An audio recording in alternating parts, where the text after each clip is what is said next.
the crucial verdict in the rape and murder of a Latvian tourist near Kerala's Kovalam in 2018 is out. The quantum of punishment and other details have been reserved for Monday, but the two accused in this case, Uday and Umesh, have been convicted. The two also had history of crime cases against them. The 33-year-old woman's body was found decomposed, hanging from a tree with the head severed. In fact, the sister of this 33-year-old woman is also a witness in this case, even though she has repeatedly claimed that she has close links with Kerala, but she has been awaiting justice.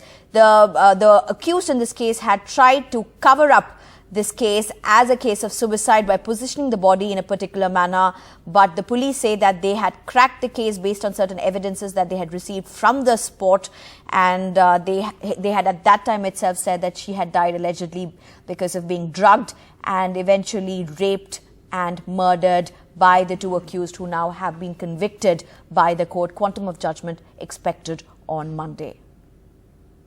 It was a very, very challenging case. It happened in the year 2018. You understand that this case ended after the period of around 30 to 45 days.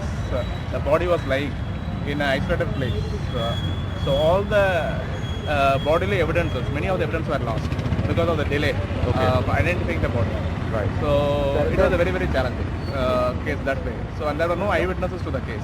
Right. So in such a circumstance, to collect evidences and prove the case only based on circumstantial evidence, it was highly challenging. That was the main issue. But with all the challenges, special investigation team could collect the circumstantial evidence and to identify the accused, could arrest the accused and lay a charge sheet within a specific period of time. And then we could sustain the investigation as well as the prosecution part till the prosecution of the case. There are so many challenges. The accused tried to influence the witness during the investigation, after the investigation, during the prosecution.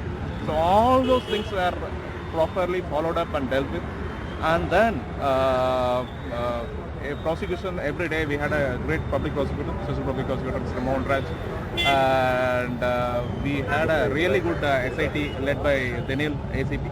So because of all the efforts of the team, we could get the conviction in this case, and we are really happy. And since it is a lady from another country coming as a tourist, so Kerala being a tourist destination to one of the important tourist destinations in India, as well as the message, the kind of message we want to send to the world, that any sort of crime will not be tolerated, such kind of crime, and we will bring justice to such victims. And not only that, it is a message to the persons who are wanting to do such dastardly crimes without eyewitness. They think they can let off. That will not be possible with the kind of professional policing and professional prosecution we have. So that's the message we want to send.